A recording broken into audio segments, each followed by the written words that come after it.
What's up, everybody, and welcome back to the channel. We're gonna pick up right where we left off in the last video, and that's every 9.5 turbo owner's nightmare. As most of you know, and if you watched the last video, the rear left air strut was leaking in the turbo. So I kind of bought it. It didn't really show its gremlins right away. I went about a year. I mean, it's about a year now that I've owned it, and it was all right. Maybe a few days, and it would show some settlement. But then this winter and the cold temperatures really showed its gremlins, and it would lower within like 2 hours. And I'm like, well, I can't drive the car like this. The compressor was working more than it should have, and that's how you burn out your compressor, because it gets hot very easily. It has 153,000 miles on it, and it's on the original air suspension. So before you say air suspension is not reliable, blah, blah, blah, blah, blah, it's actually awesome. And I'd much rather have an air suspension vehicle than have one with steel springs. But again, that's a conversation for a later story, because everybody's going to have their own opinion. But after days and days and days of research, and I mean days and days of research, I finally stumbled upon a set of OEM bags for the rear, because when you replace one, you got to replace both as a pair. You cannot replace just one side. Obviously, you have to realize that. Let's say one side has 153,000 miles on it. Now you replace it with the other side that only has 54,000 miles on it. Now you got unsettlement on one side, and one side's gonna be higher than the other, and it's just never gonna even out. So therefore, you have to replace them as a pair.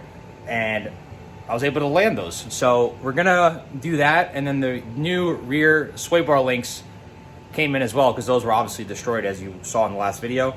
And we're gonna get down to business. So let's get at it, and hopefully it's not gonna fight me as much as I think it's going to, because when we installed the lift kit, it was a pain in the butt, and it had to be two people. So I'm gonna try to do it by myself. If I can't tackle it by myself, I'm gonna have to get some help. We have the new bag right here, and this is the old bag with, like I said, probably 153,000 miles, and I don't think it was ever replaced. This one's got about 54,000, so it's got everything I need. This is the old link. As you can tell, it's pretty messed up. I mean, I had to push that in there, that was out.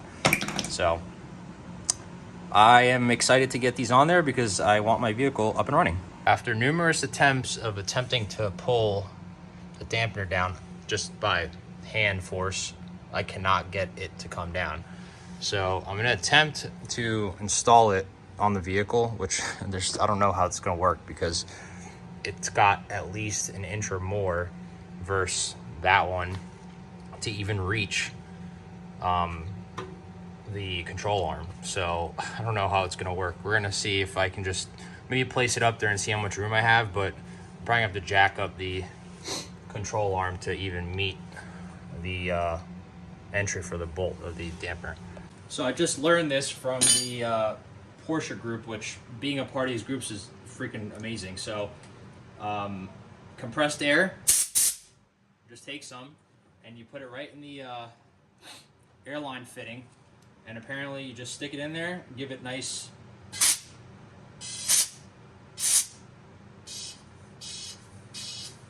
you can hear it filling up the bag, and then we're going to compare it to the other strut and see how close it is to that setting. Man, I'd say that's way closer than it was earlier. So I think maybe one or two more spurts and we'll have it pretty close, because it's almost lined up. I mean, not that far off. Got the new sway bar end link in there, and it was a 5mm Allen and then an 18mm wrench to secure the nut to the actual sway bar end link. It's going to take a little bit. Like I said, this is my first time doing it, so you guys are learning, and so am I, to secure this. And then I bought some length order sway bar end links. I was told they're really good, and this is what I got. So I got one for each side, and then we're going to continue putting the strut in. I accidentally had this almost secured in there, and then I saw I forgot to put this in, so I had to step backwards one step and get this in there. So let's go. So surprisingly, I was able to get these top hat bolts in by myself, just utilizing the jack to hold up the air strut and just get it in there slowly but surely. I remember first doing it with these Eurowise blocks in there. It was a pain in the behind. But we got another issue now. So when I took the bolt out of this lower arm here, and I really inspected it today, I just realized how gnarly that bushing is looking. So looks like we're gonna have to order that arm there. So again, the thing has 153K on it. I've had it for 13K, so it needs some, you know, love, and I guess we're gonna give it that while it's apart. It looks like this arm is also shot as well. You see what you find when you start taking stuff apart? I'm honestly gonna probably have to do the suspension on all four corners at this point, which is okay because I want to keep this thing, but this is what you find when you try to fix one problem, you find, you know, 8 more. So the strut is actually in there now. And if you're wondering what those red things are, that's a 2-inch Eurowise air suspension lift, not the steel spring one. And man, just one thing after another. So unfortunately, I'm probably gonna leave it off here because I need to order a new upper arm, a new lower, and then I wonder if the control arm is probably gonna be the same way. So I'm gonna do some research and kind of figure out what path I'm gonna take. I think Eurowise does make aftermarket arms, and being that my Cayenne is lifted, I am probably gonna go with those. So we'll see, but yeah, the bushings, I've seen better days. Oof. This one up here is the same way. And then, you saw that one. The sway bar end link on the driver's side, but I think this is actually where I'm gonna stop because I'm gonna end up removing the upper and lower arms on the driver's side as well. And I think I'm gonna replace those. And I'm looking at the control arms, and the bushings in those actually don't look that bad at all. So I don't think I'm gonna do the control arms, but instead of putting in the air strut on this side like I did on the passenger side, I think I'm just gonna stop here and then order those parts so I can put those in and make my life easier, because I need to actually torque everything down at quote unquote ride height. So that's gonna be a little difficult to do with it not being on a lift, but we are gonna figure it out. And you know, the first time for everything, and we're all gonna learn here.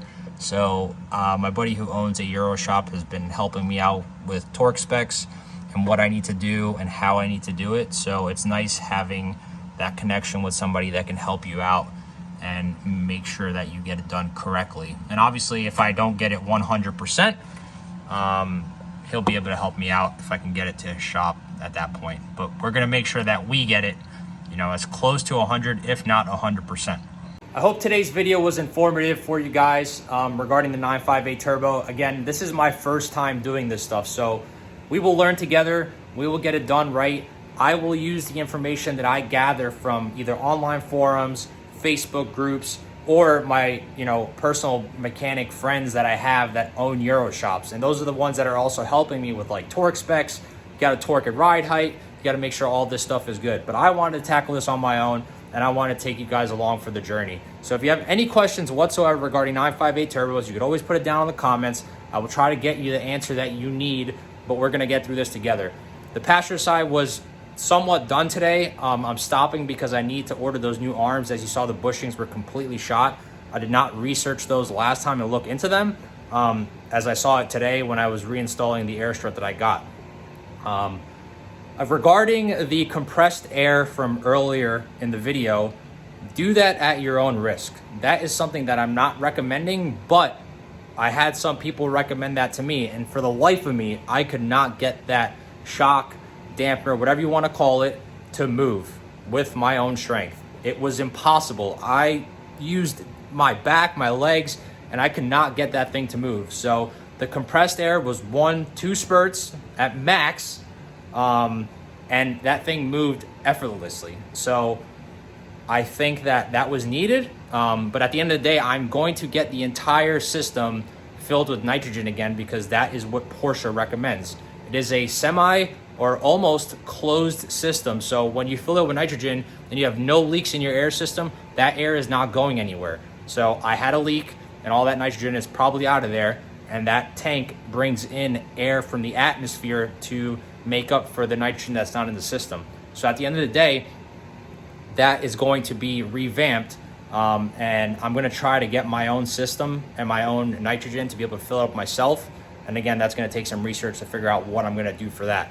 But that's gonna do it for today's video because I need to order the other parts, and I'm not gonna start the driver's side besides putting that sway bar end link in and then have to take it apart and do it all over again. So thank you guys so much for tuning into this video. I appreciate you watching it. I appreciate everything that you guys do as far as giving the minutes watched and taking care of the channel, because I want to provide the Lightning 2J content and the 958 Turbo content to you guys so you guys can learn, join the journey of that, because that is obviously the more unique project on the channel. But the 958 Turbo, it is lifted.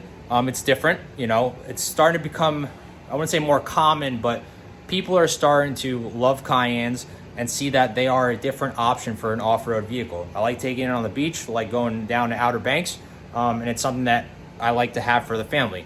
And it fits the dogs inside, so that's great. But please, like it, subscribe to the channel if you haven't. If you have other friends with 958s or Lightnings, you can share the channel with them, and I'll catch you guys in the next upload. Hope you had a great Christmas and a Happy New Year, and we'll see you soon. Peace.